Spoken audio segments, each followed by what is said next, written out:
Je suis ravie de vous retrouver pour notre petit rendez-vous mensuel autour des invitations, des énergies du mois qui arrive. Et le mois qui arrive est le mois d'avril, ce 4e mois de l'année, avec lequel j'ai une relation privilégiée puisque c'est mon mois de naissance. Mais avant de vous exposer un petit peu toutes les petites choses auxquelles nous allons pouvoir nous éveiller ou sur lesquelles nous allons pouvoir poser notre attention durant ce mois d'avril, je vous invite à liker cette vidéo pour lui donner un peu plus de visibilité et à vous abonner à ma chaîne si ce n'est pas encore fait.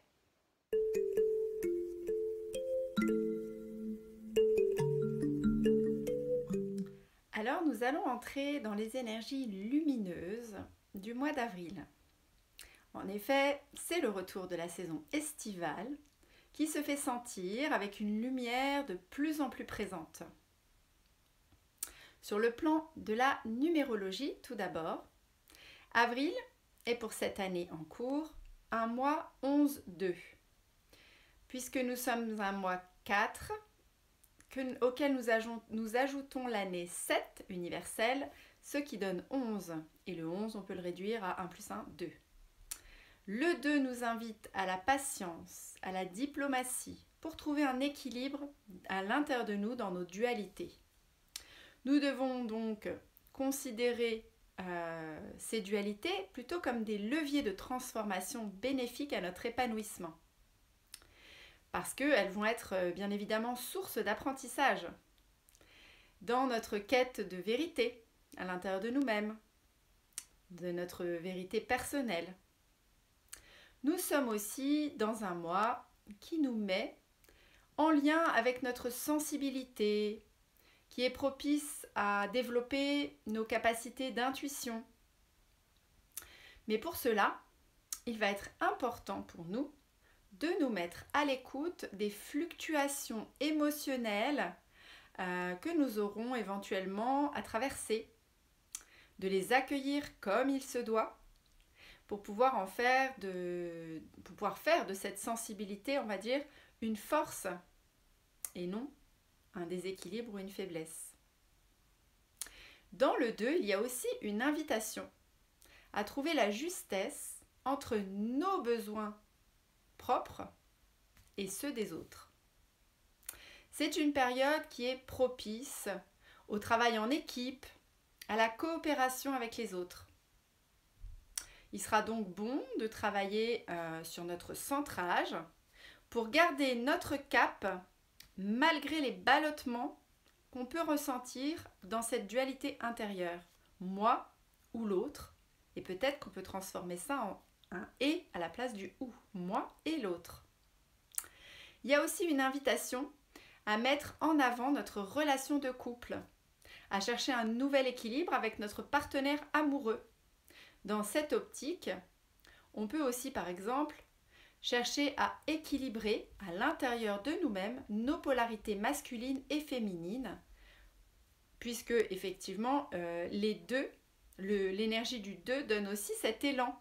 Dans les polarités, on a aussi ces polarités masculines et féminines. Le fait que ce 2 découle d'un 11, qui est un maître nombre, ajoute une dimension spirituelle puissante à tout ce que je viens de dire juste avant. Ce qui veut dire que quel que soit finalement le domaine dans lequel on va cheminer avec ce 2, que ce soit sur le plan sentimental, professionnel ou d'autres domaines, eh bien durant ce mois, ce qu'on va réussir à mettre en place va rayonner pour plus grand que nous. Je voulais donc vous proposer une petite pratique comme chaque mois pour ce mois-ci, pour bien vivre ces énergies. C'est sous forme d'une petite visualisation.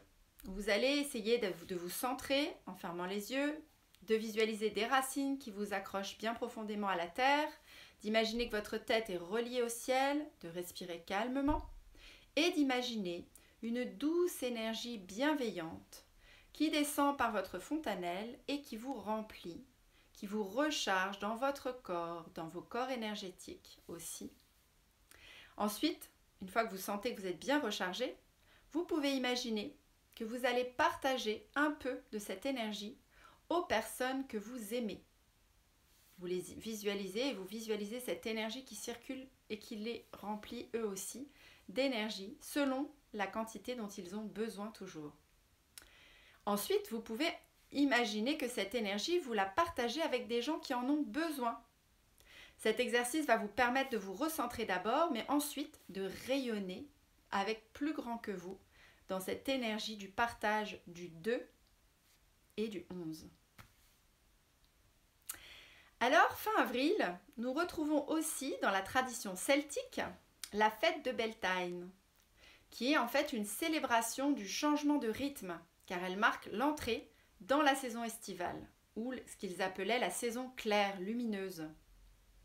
Alors à l'époque, un feu était, on l'appelait le feu de Bel, était allumé par les druides, et on faisait passer le bétail, on faisait traverser le bétail au centre, au milieu de ce feu, et on considérait que ça allait protéger le bétail des épidémies à venir.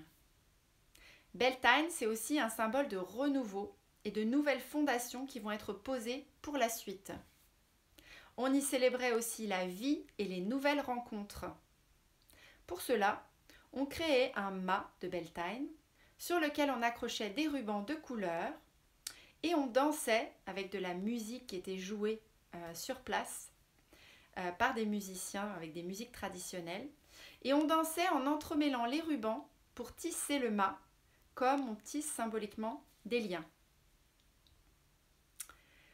Pour finir, je voulais vous partager également les sagesses des mères amérindiennes, comme chaque mois. Donc là, nous sommes dans la 4e mère amérindienne, celle du mois d'avril, qui est celle qui voit loin. Elle nous invite à comprendre nos visions, nos rêves et nos sentiments. Son enseignement, c'est d'avoir recours à notre potentiel intérieur pour devenir des guérisseuses qui ont elles-mêmes été guéries. Guéris-toi toi-même. On est toujours dans le même adage, d'abord se guérir avant de chercher à guérir les autres. Pour un mois 2, où nous cherchons à faire de notre sensibilité un atout, comme on l'a vu tout à l'heure, alors développer notre intuition avec l'invitation de cette mère de sagesse, c'est faire le discernement. Elle précise qu'il faut faire le discernement dans le respect de l'autre. C'est-à-dire que notre don de clairvoyance, que nous pouvons développer particulièrement ce mois-ci, doit respecter les limites de l'autre. On ne va pas forcément aller chercher des informations chez l'autre s'il n'en a pas envie, ou lui délivrer des informations dont il n'a pas envie non plus. Elle nous amène donc à avoir la lucidité sur les différentes parts de nous-mêmes, afin de voir la vérité dans toutes les situations. Je vous souhaite donc à toutes un mois d'avril lumineux, qu'il vous apporte l'équilibre dont il est question ici, et la lucidité, et qu'il fasse naître des élans de coopération pour le plus grand bien de tous. Et je vous dis à très bientôt pour parler des énergies du mois prochain.